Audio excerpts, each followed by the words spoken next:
pull back. All right. And we are live. Want to thank everyone for joining us at our unusual time today. We are accommodating two amazing entrepreneurs this afternoon. So we'd like to welcome a powerful mother-son duo who turned a simple observation into a cultural movement. Vanessa Baird-Streeter and Dallas Streeter are the founders of PJs for the Culture, a brand bringing representation, joy, and culture into holiday traditions. Their story is about family, entrepreneurship, and making sure our culture is seen and celebrated. So we'd like to thank you guys so much for joining us today. We're so happy to tell your story. And again, you guys, I'm Britney, joined by my lovely sister this afternoon. Hi, everybody. I'm your co-host, B. And before we dive into the business, of course, we always want to just start with our guests. How are you both feeling today, first of all, foremost, and what has this week been like for you both? How you doing? First, I'd like to introduce myself. I'm Dallas Streeter, co-founder of PJs for the Culture. And Vanessa Baird-Streeter, I'm Dallas's mom and co-founder of PJs for the Culture.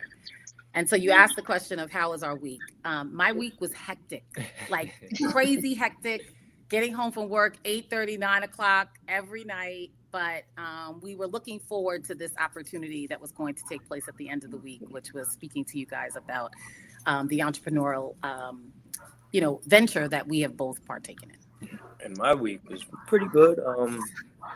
Definitely was looking forward to this at the end of the week. So I actually went ahead and started to make some graphics and mock-ups of designs for next season. So we've been working on that the past 3 or 4 days, just to get ahead of the game before, holiday season starts. It's about to be a bunch coming at you fast. So yes, I can.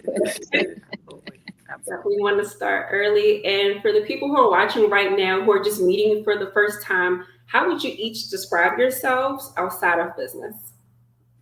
I'll let you go first. So, it's so funny. We hear this word like serial entrepreneur, right? And I'm always like, oh, who are they, right? Like, who are serial entrepreneurs? Then when I started to think about my life's trajectory and the many businesses that I have started, I was like, girl, that's you. Is you? But it's always been something that I've been passionate about. So that's why I guess I didn't really look at myself in the same realm of a serial entrepreneur. So I think what to know about me is I come from parents who really focused on civic engagement, community uplifting. And the most important thing to them was if you become successful, it means nothing if you haven't done anything to open doors for other people or to help people up to the same place that you're in. Yes. And so I think that's kind of like the motto that I live my life by. And I hope that I've imparted on my son. And that's kind of just what motivates me each and every day to be of service to mankind.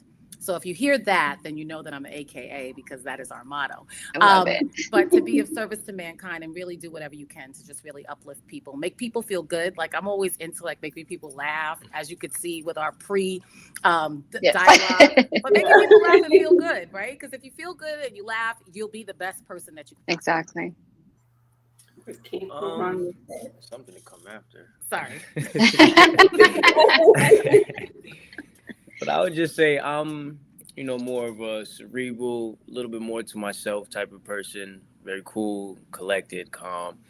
But I'm definitely inspired by a lot of the older people in my life, like my mother, my father, a lot of her friends, uncles and aunts that are entrepreneurial in spirit. So that is kind of how I got into the entrepreneur game, just, being inspired, being able to see that financial freedom comes from working a job and also having something you're passionate about on the side that you can also make money from. So I took that in at a very young age and, have tried to build on that since then. Excellent. Now, I kind of want to go back to you, Vanessa. Your background includes leadership and finance, nonprofit work, and community impact. How did those experiences shape you in the way you approach entrepreneurship today in this business? So I think the finance aspect is really at the foundation of everything. And so understanding, I worked in investment banking, so I was really an analyst and helping Fortune 500 companies make more money, right? And I was like, okay, that's nice, but I don't know, it's not necessarily resonating with me. And so then from there, I went into becoming a bond buyer and a portfolio analyst for high net worth individuals. But there it was more, to me, more tangible, because what I'm telling somebody that they can do with their $50 million, I could do with my $500, right? Yeah. And so I think from that standpoint, finance is always at the core of everything that I do, thinking about generational wealth, thinking about what we can do to uplift individuals and ensure they have financial security, because many people live from paycheck to paycheck, and teaching people to think about investing as a bill, right? An expense that you have to do each and every month, even if it's $10, I right? love that. Just make sure you're supporting yourself. So finance is always at the core. And then from the standpoint of leadership and nonprofit, it's just not, my nonprofit work is about service to community and trying to ensure that people have a good quality of life. And so I really try to do that and have that kind of interspersed in everything that I do, everything that I think, my being. And so my son will say to me, like, you're helping somebody else again? Yes, I am. Because if I have an ability to be able to do that, then that's required of me. Why you say it like that? I don't like No. I get what she's saying. It's like you always busy helping someone. What kid is coming over now? And I'm like, but once the kids come over, then he's engaging with them, talking to them as well. So it's all good. Yeah. I include you too. He said, "Why are you trying to make it seem like I don't like you helping people?"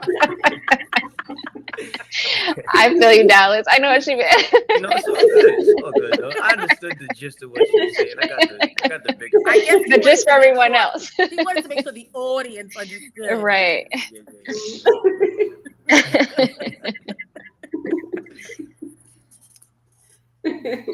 Dallas took me out. Yeah, I'm sorry. But you know, that's our relationship, right? Like, I love it. Respect that's there.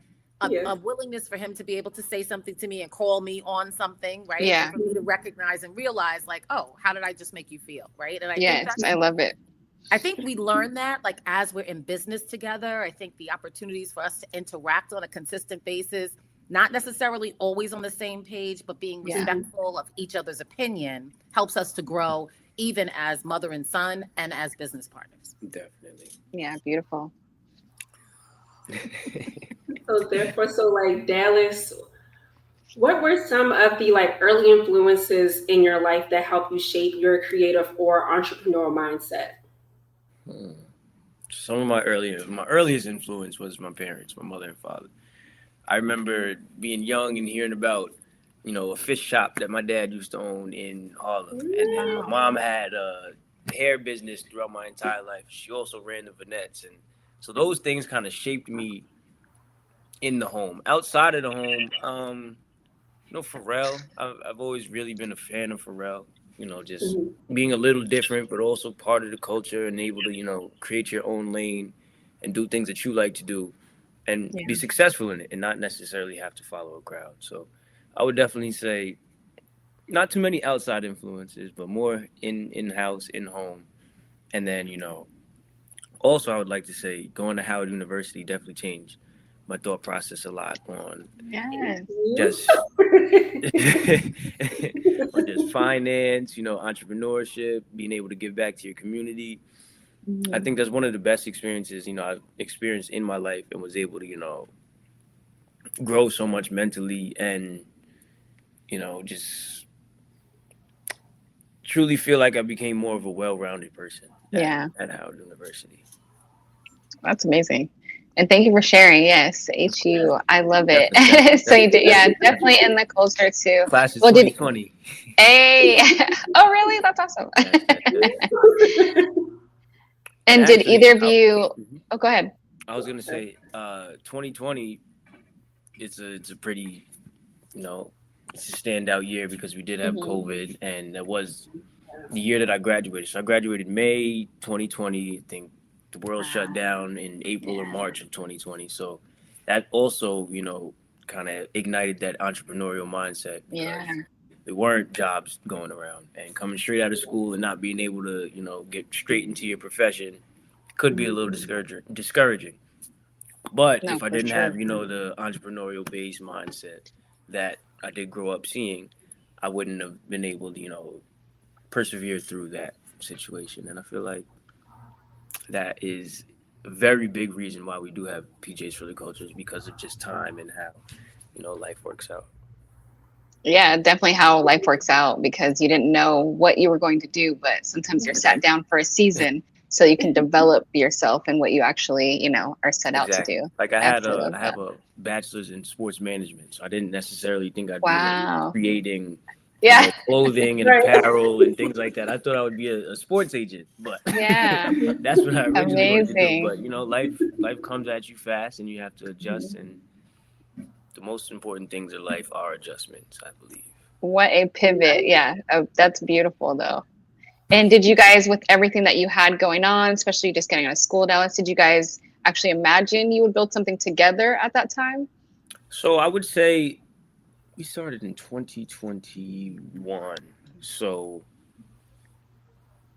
right out of school, I was working as a contact tracer. The people that would call you and say, you might have been around somebody that's had COVID in the last Oh, yeah. 10 to, Yeah. 10 to 12 days or whatever. So I was doing that straight out of school, working from home. And I was just looking for other jobs, looking for stuff. And then we eventually had a conversation about just Christmas pajamas, because, she loves to buy Christmas pajamas every year. And I was like, why don't we get one with a black Santa on it? And that was very scarce, hard to find, couldn't find full family sizing. So that's actually the spark that created the idea that, well, maybe we can, fill that void in the holiday Christmas apparel scene. And I think that's definitely how we started. That is amazing. Yeah, just seeing what was missing for us. Like, it's something so simple, but you realizing, wow, we really don't have that representation at all. So I'm glad you guys stepped into that role. And building a business with family can be beautiful and challenging. What has the journey been like working as mother and son team? So, what we started to do once he brought the idea to me and we were sitting at our living room table, I was like, that's actually a great idea, because Dallas and I really am into matching PJs. So every year, like at the end, right at the last minute, I'm trying to find something. I can't find anything. And he would literally say, probably from the time he was like 11 or 12, like, Mom, these are random. Like, what is that image on our PJs? Right. And I'm like, this is what I could find. And so once, coming home from college one time, he was like, listen, maybe we should create, because you are telling me and you've done the research and you're telling me that there's nothing out there that reflects our culture and our heritage in the holiday season, then perhaps we should create a line.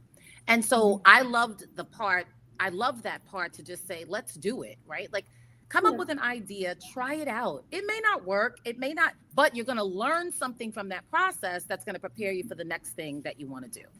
And so we started our research and development. We started looking at various materials, patterns, designs, what would resonate with community. What does community really want to see? We kind of had some focus groups of people that we know. He mentioned the Vanette, so I run a performing arts organization as well. So there's about 300 students. So there's a lot of people we can go to and solicit their ideas and stuff. And so from there, we just said, let's start getting samples and let's start feeling materials and let's start designing graphics. But I think what was really important throughout was to make sure that we kept the dollar within our community. Yes. So the graphic designer is African-American. The photographer is African-American. The people who do our, backdrops and everything else are African-American. So we know that we're supposed to keep that dollar circulating within our community at least 7 times before it goes out. That's the only way that we're going to continue to prosper as a people. So we were very intentional about making sure that the people that we worked with were reflective of our hue, our heritage, and our culture.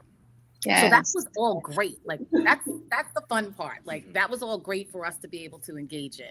But then you also come up with issues where you get the sample and you're like, I'm not sure who these are made for, but like the end of the arm, the cuff of the arm is at my elbow, right? Right.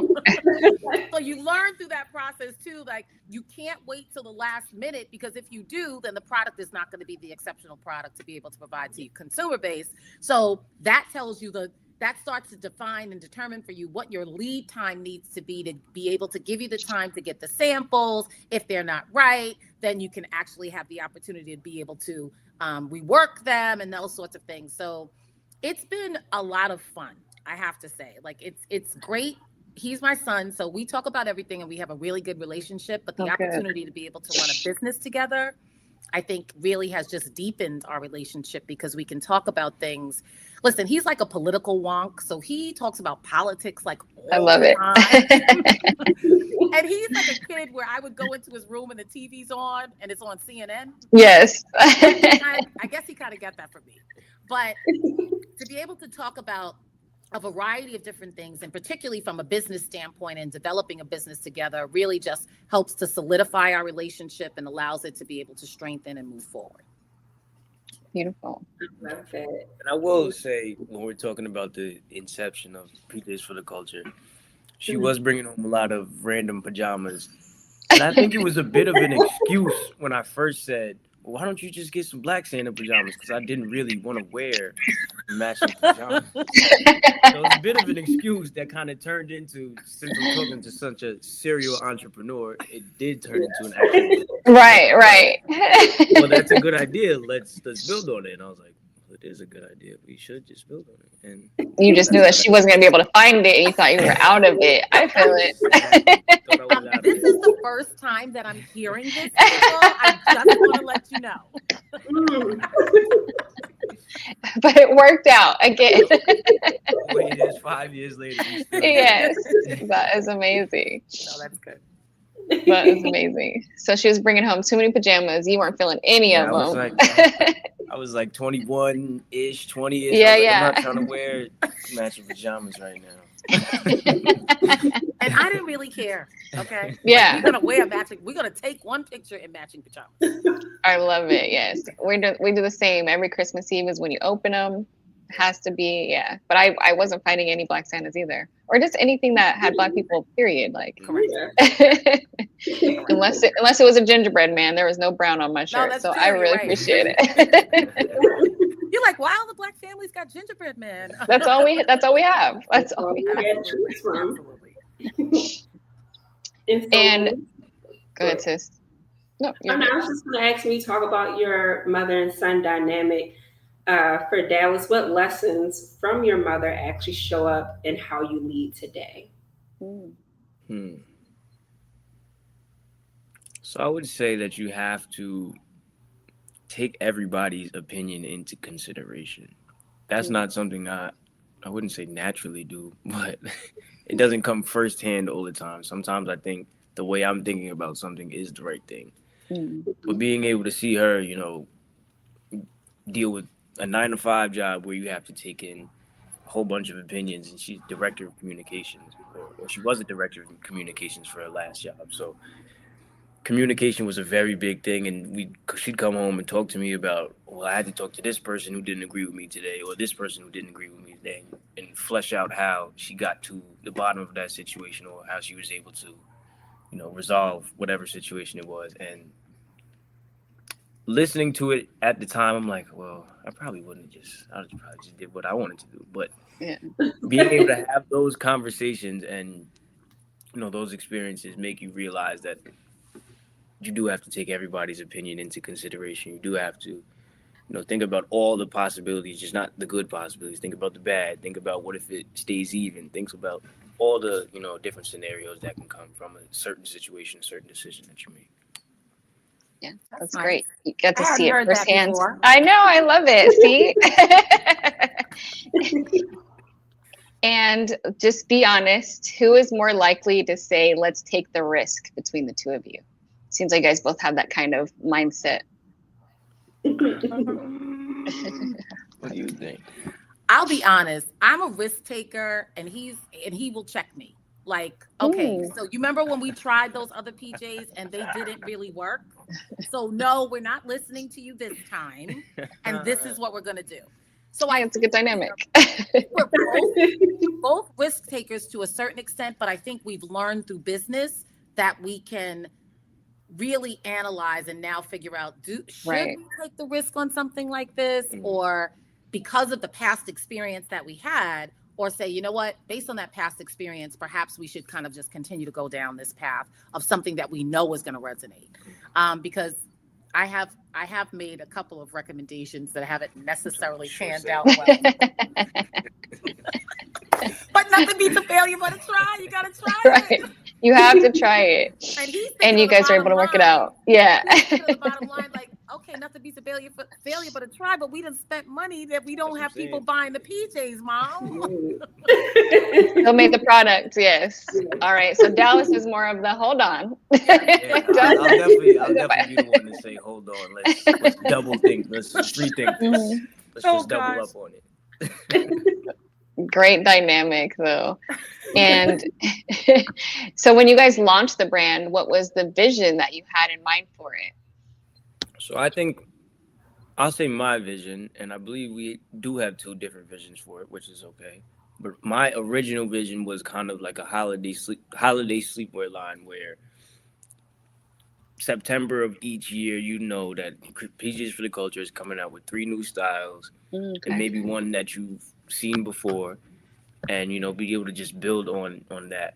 But I think the more conversations we've had, and this is recently over the past 6 months, we've been able to, you know, garner relationships with a lot of different communities. So I'll say Jack and Jill is one of the communities that we were a part of when I was a little bit younger, but now seem to be able to start to build a bit of a business relationship.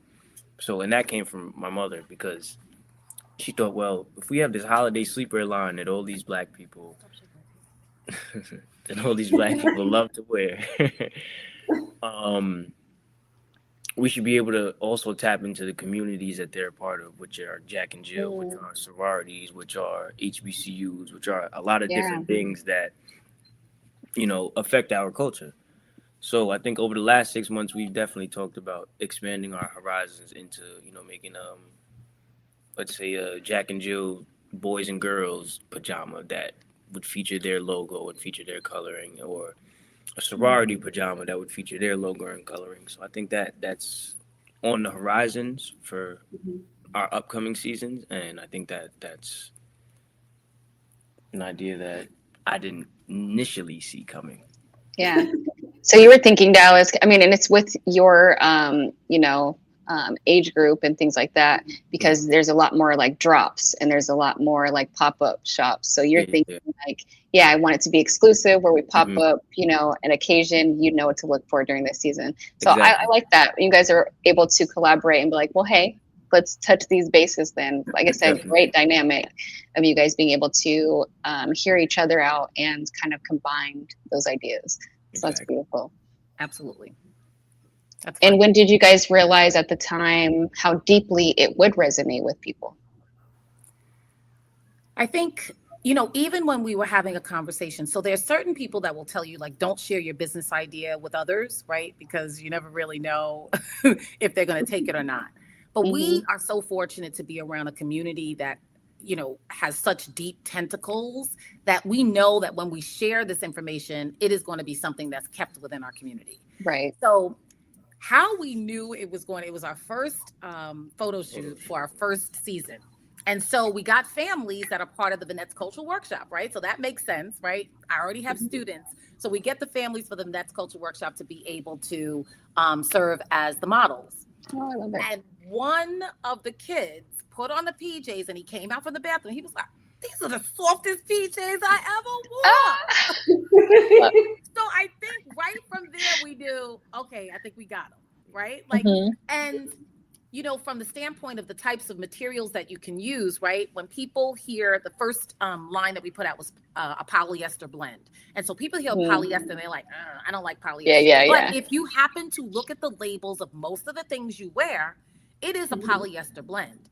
But what we had to do is we had to figure out who was going to be the best manufacturer, what was the GSM, what was the weight of that material going to look like, what was the feel of that material going to look like, so that it would resonate. But I'll be honest, when he came out the bathroom and he said that, we both looked at each other and was like, all right, I think we got him, right? So that was kind of the way we knew that it was going to resonate, because parents can make kids wear something, but you want the kids to actually enjoy it, Yes. And so that particular kid has been a model of ours for the last 4 seasons.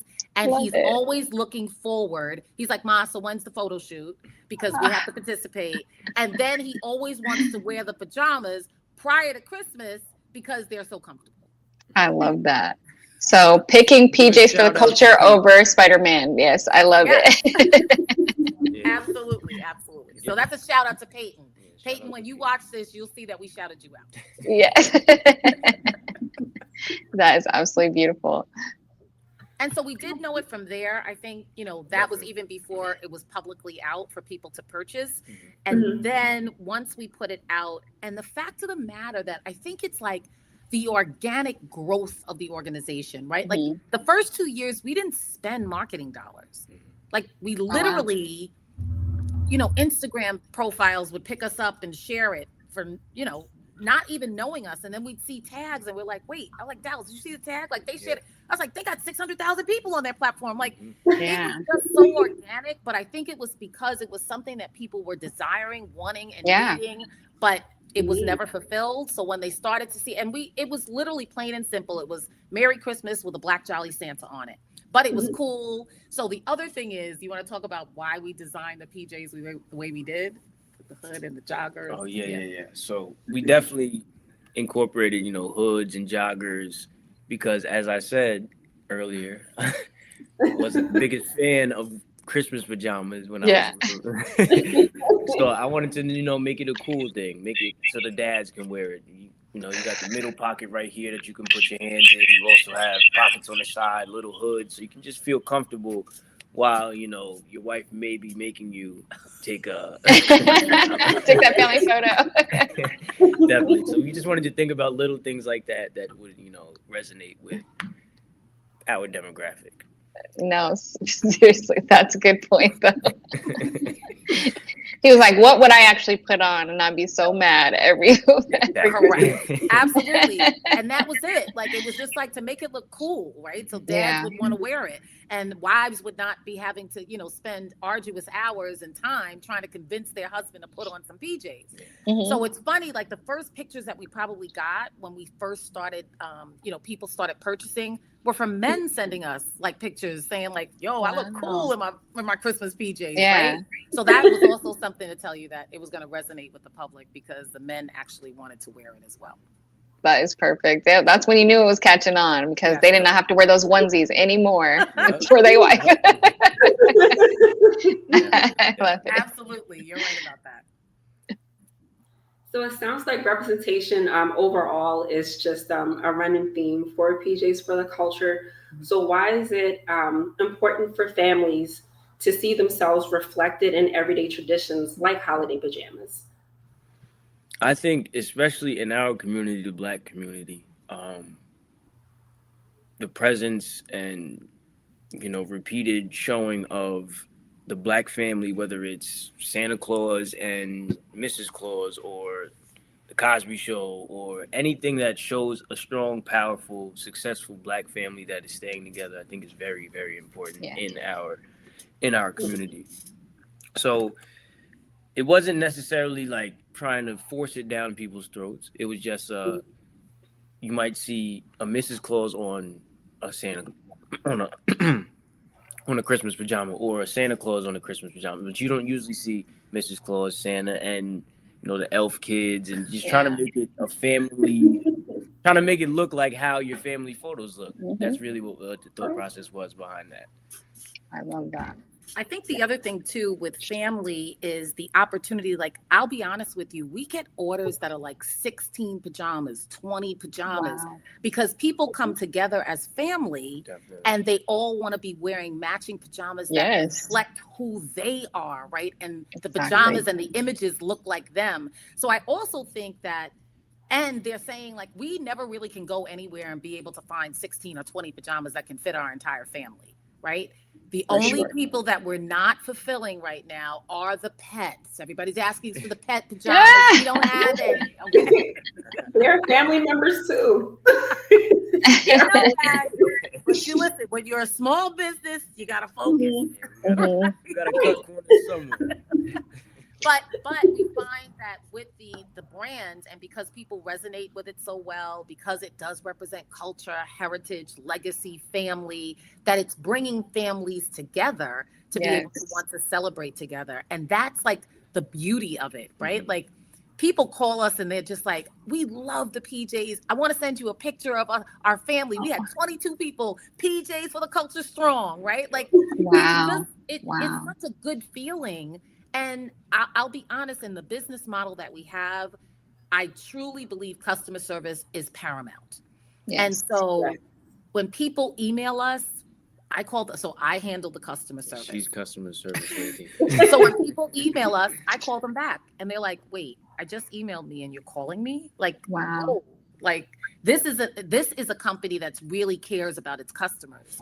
And there are times when people might not be satisfied with something. And I'm like, no problem. We'll be able to do this. So why don't you think about this? And they're just like, they're really just so supportive. And then when you do that, that's when people want to share your business with others. Yeah. And so people will send it to links and chats that they have. They're like, I sent it to my chat that has 500 people in it. So you're going to be getting more orders. They're not asking for anything. They're not asking for a discount. They really just want to be able to share your product because, one, they know behind the brand is a mom and son duo that really cares about community, that wants to, ensure that families stay together, families are together, and really wants to highlight culture, history, and legacy. And they're our best customers and our best ambassadors because they share it with, their networks. And I love that you brought that point up about customer service. The thing that I hate the most about, our community, but when we start building something, it's always like, oh, see, because you go to a Black place and they don't know how to treat you. And I'm like, we are the, the people who garnered in. We've got some of those emails. Yeah. But, and it's really sad.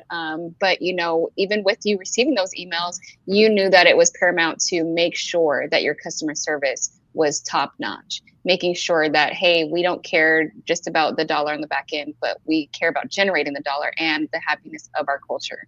Yeah. So I love that you made that point because we have to get out of that. I just wanted to say, people listening, let's get out of that. Because you had a problem at JCPenney for 12 years, but you're there every week. Yeah, so just say it again.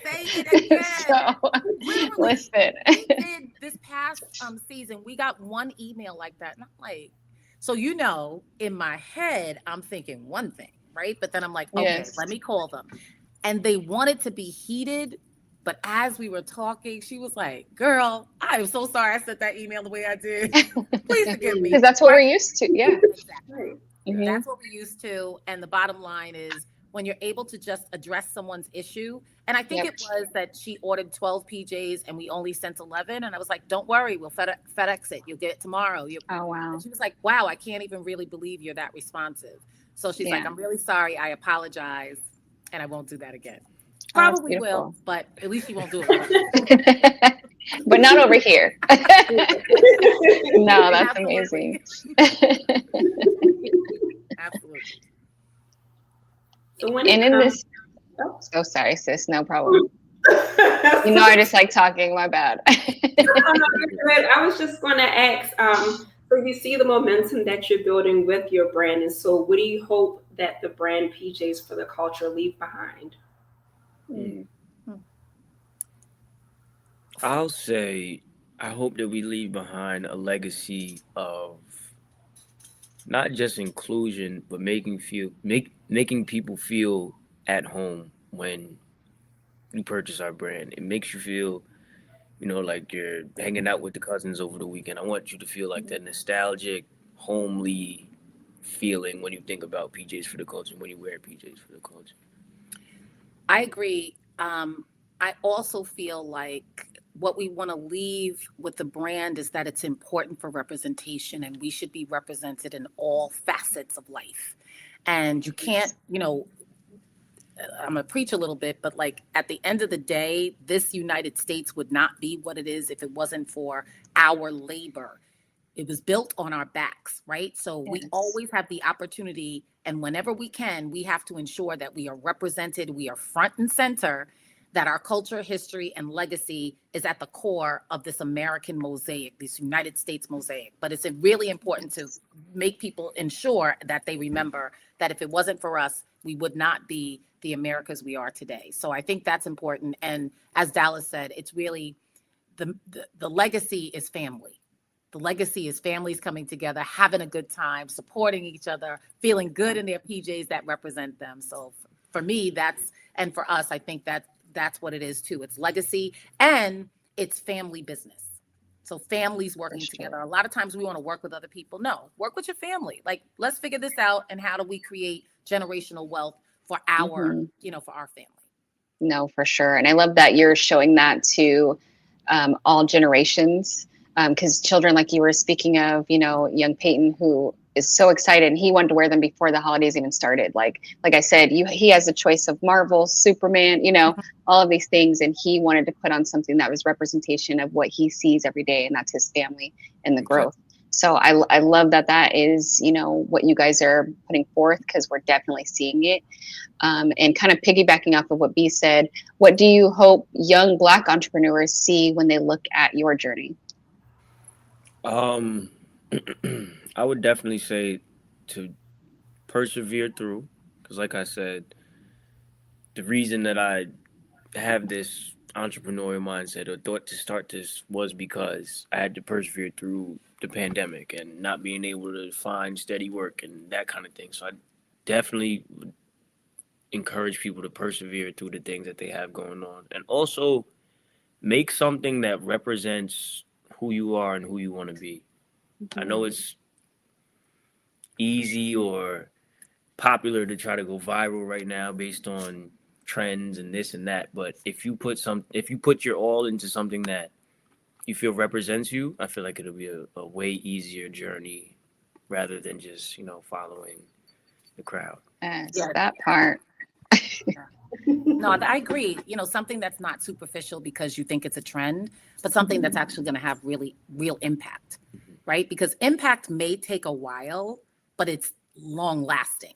That superficial thing may be a hit, but 2 years later, nobody knows who you are. And it's fulfilling. Exactly. I think that's the most important word, is that it's fulfilling, because you feel like you're doing something right while also being able to make a little bit of money on the side and representing yourself. I think it's a fulfilling sensation. Yes, for sure. And that is something that we really need to teach our youth and our young Black entrepreneurs.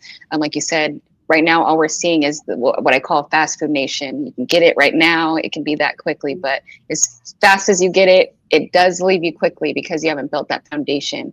So I love that you guys have this dynamic where, Dallas, you're learning from your mom. You went out into the world and actually developed yourself, because it takes all of that. Takes that development and foundation to actually build something and build legacy. So thank you guys for sharing that, for sure. You're welcome. Sis, did you want to ask? Do you want to do you want to do rapid fire? We can do it. I'll let you start it. Wow. Okay. I'll let you start rapid fire. Okay. We're ready. All right. All right. So, who had the first entrepreneurial idea in the family? Me. Britney. All right. So either one of you, first thing that pops into your mind, what is your favorite holiday tradition? Thanksgiving football. You're right. You know what? Because Thanksgiving is my favorite holiday, so I'm right there. I have to put this in there too. My name is Dallas. I was named after the Dallas Cowboys. We play. Oh, okay. So okay. That's one thing. That's definitely. I see what you did there. And Miss Vanessa, what would be your favorite holiday tradition besides wearing matching PJs, of course? Well, of course it's weird. You don't understand. This holiday season, I wore my PJs like 6 days in a row. Okay? Yes. I feel so luxurious, right? Right. Because we have like a new brand. It was bamboo material. It was all feeling. I felt luxurious. But I think my favorite holiday tradition is really family coming together and getting together. Yes. And I also like cooking. Like, I'm not the best cook in the world, but she got like 4 or 5 meals. That you can't touch. And okay. And they are the Thanksgiving and Christmas food. So I also like cooking because I like them to I like everybody to say that my food was That's when you good. get to shine. I get it. Yeah. I get it. You're in your PJs, you're comfy, and you shine. I love Exactly. You got it. You got it. it. That would be my favorite holiday tradition too. I love it. What's one word that describes the Streeter family? That's a tough one. I'm going to say close. The reason why I say that is because I am an only child and my husband is one of 12. So Wow. he has, I think, 11 brothers and sisters, 32 or 33 nieces and nephews, probably 8 or 9 great nieces and nephews. I got about 70, 80 cousins. Yeah. It's a lot. It's a lot. So we're definitely a close family, tight-knit family. We're a spiritual family as well. Everybody prays, everybody believes in God, everybody goes to church. We're a Christian family. So I would definitely say spiritual and close. Yep. And that's how you guys got here, for sure. Shout out to my grandmother. She just turned 98.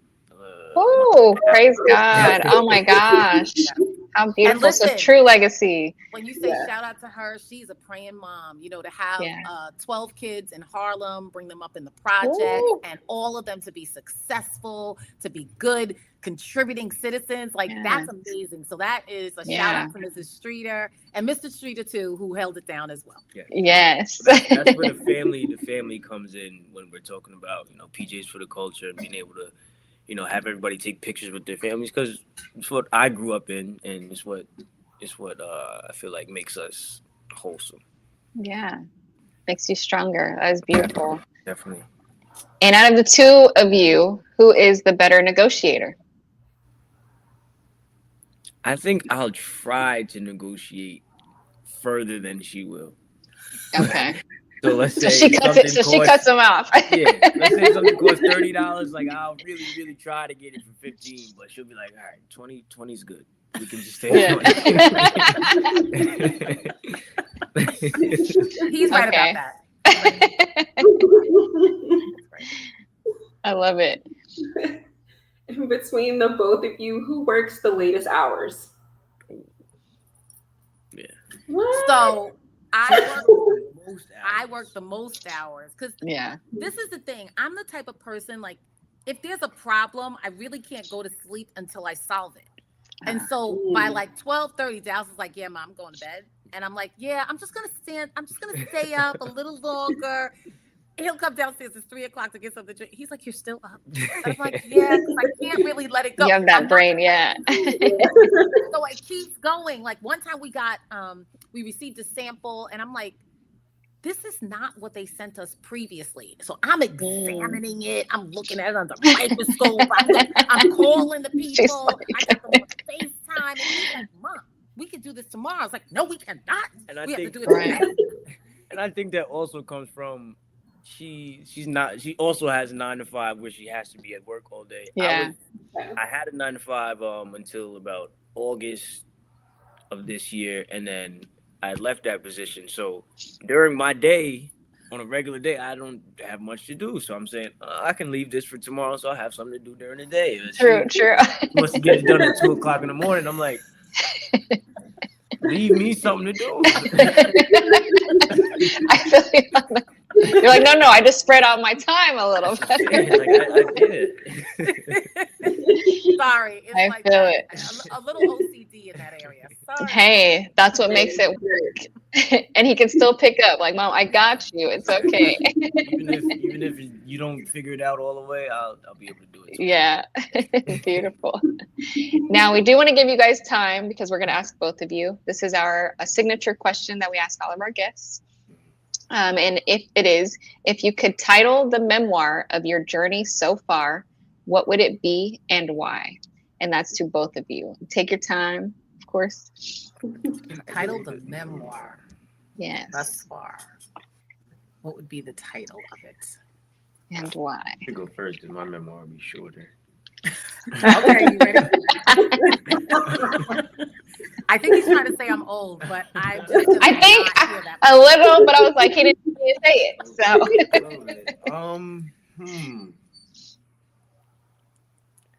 that's hard. That's a tough one. So can I go first? You can definitely. Okay. So I think it's going to be words, not necessarily a phrase.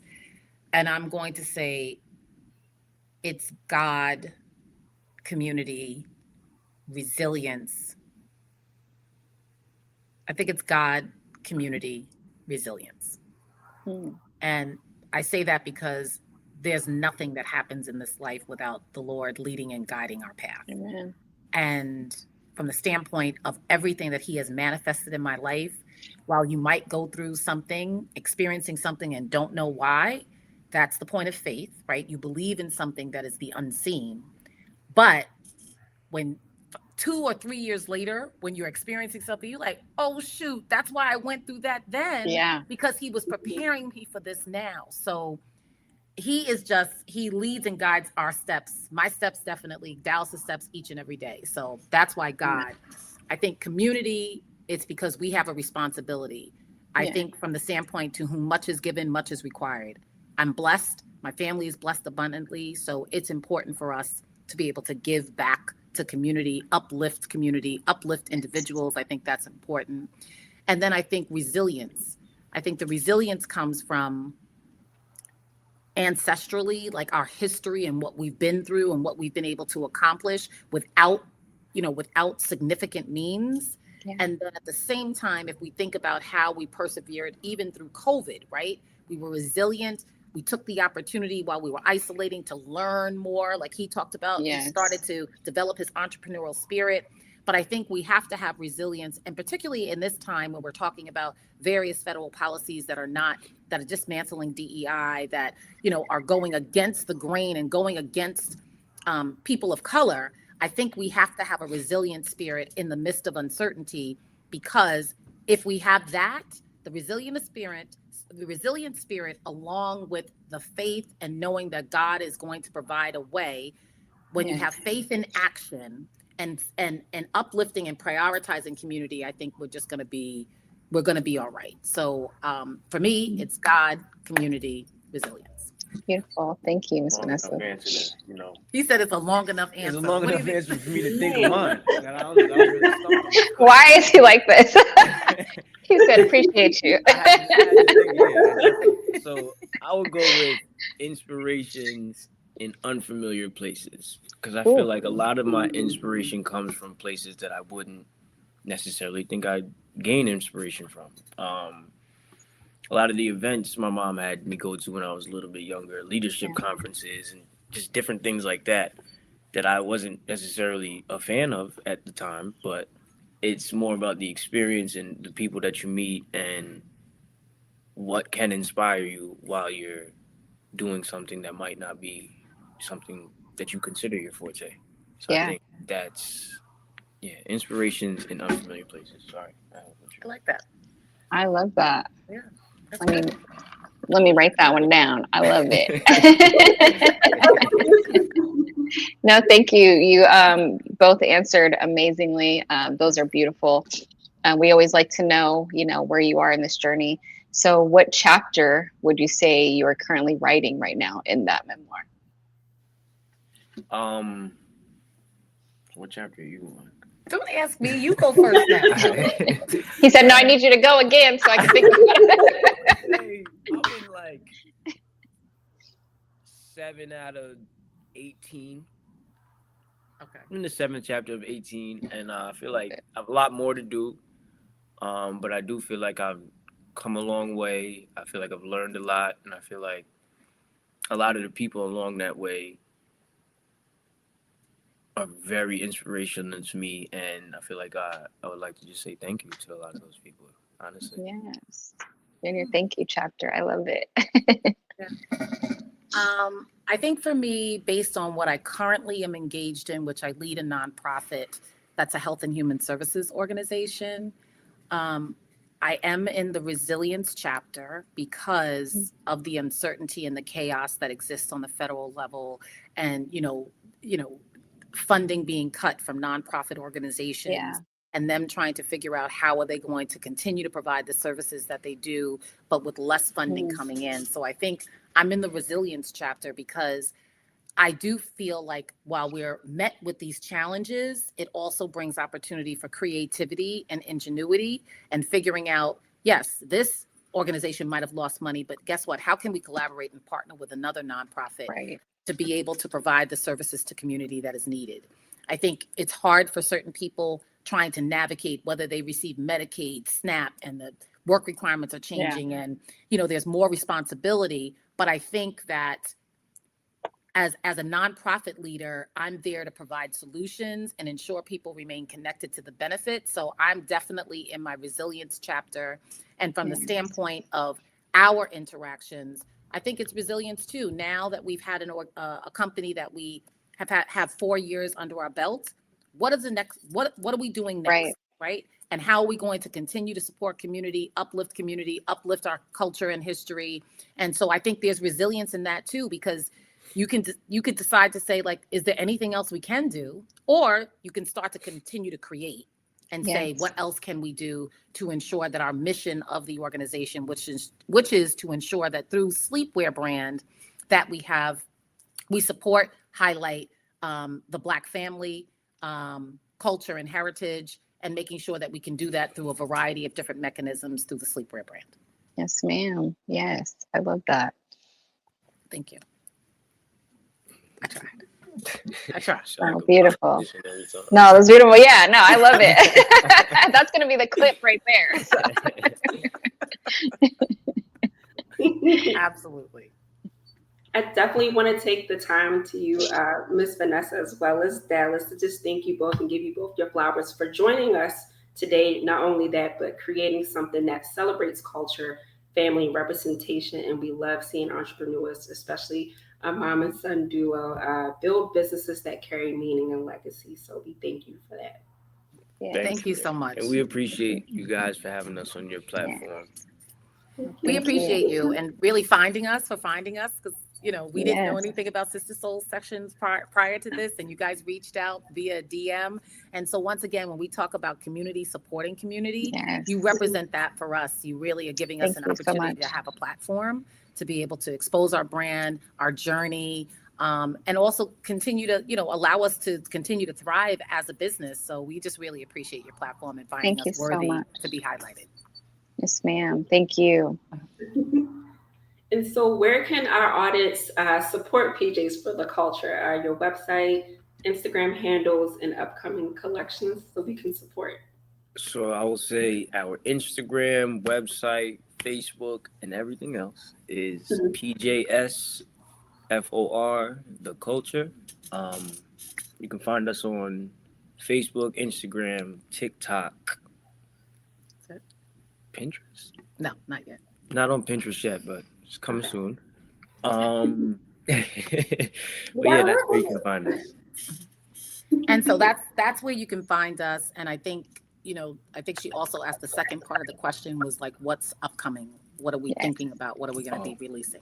Okay, so I want to talk about. Sure. Okay, so the other thing, through once again organic exposure, is the line is going to be featured in Martha's Vineyard Black Fashion Week. That's right. That's going to take place in August, which is really nice. And so we're trying to really figure out now and creating, collections that are going to resonate and that we're going to showcase there. So that's actually taking place. I think the date is August 13th. We'll be in Martha's Vineyard, but we're coming up with a couple of lines. So like he said, we're going to focus on a Jack and Jill sleepwear brand. We're creating. We reached out to my alma mater, Howard University. Hopefully you guys get back to us. Howard, we're calling you. Please to us. So we reached out to them for licensure, and then we're also creating a Martha's Vineyard sleepwear. So it kind of features, the island and a couple of different things. We won't give everything away. And then we're also looking at for the Christmas season, what are we going to bring back? Because sometimes there are just PJs that are popular that's just sold out. So what are we going to bring back? And one of those is the HBCU Christmas. So you want to talk about that one? Yeah, so our HBCU Christmas graphic featured. In my thought process in designing the graphic with our graphic designer, I wanted to create the scene of Santa Claus coming to the university to pick up his 2 elf kids. Yes. Because that's like a thing in HBCUs. Your I love parents it. come Yeah. down, drive down, pick you up, bring you back. So we kind of had Santa Claus and Mrs. Claus on the sleigh, and 2 elf kids coming down from a chapel style building. And I think that we didn't explain the story enough to people for it to resonate with them the way that it should have. So I think we're gonna bring that back and try to Yeah. remix that and get that into people's minds for this year. I I love think that. with that one also too, we wanted that to be educational. So like on the back of that one was a listing of the 117 HBCUs, even the ones that were closed and no longer yeah. functional. Okay. So some people would reach out and they'll say like, are you going to have my university on there? Because it no longer exists. Yes, girl, we got your university. Yeah. So, and it's also educational. So the younger people that are wearing the PJs, they can turn it over. Their parents can talk to them about historically Black colleges and universities. So it's educational as well as an opportunity to really highlight our premier institutions that provided us education when other institutions would not. For sure. And Dallas, you need to turn that into like a little Christmas children's book as well. So that's what you read. That's what you read to the kids with your pajamas. Have it with the pajama. Yeah. You know, because I love you guys. They read it to their kids during the holidays. So. With their pajamas on. Yeah, that is Oh, beautiful. that's nice. Thank you, ladies. We'll definitely No give you problem. credit. No, 100%. No, we thank you guys. Yes, yes. Yes. No, I love that you guys are just building community and continuing your legacy. You guys have such a warm family and family legacy that you are showcasing to us. So thank you for letting us in. We truly appreciate your time. That ends our episode this afternoon for Sister Soul Sessions. You guys can catch the clips here on Sunday, and of course continue to follow PJs for the culture. Thank you guys again. I hope you have a wonderful rest of your afternoon. You as well. Thank you. Appreciate Thank it. you. Take care. Thank you.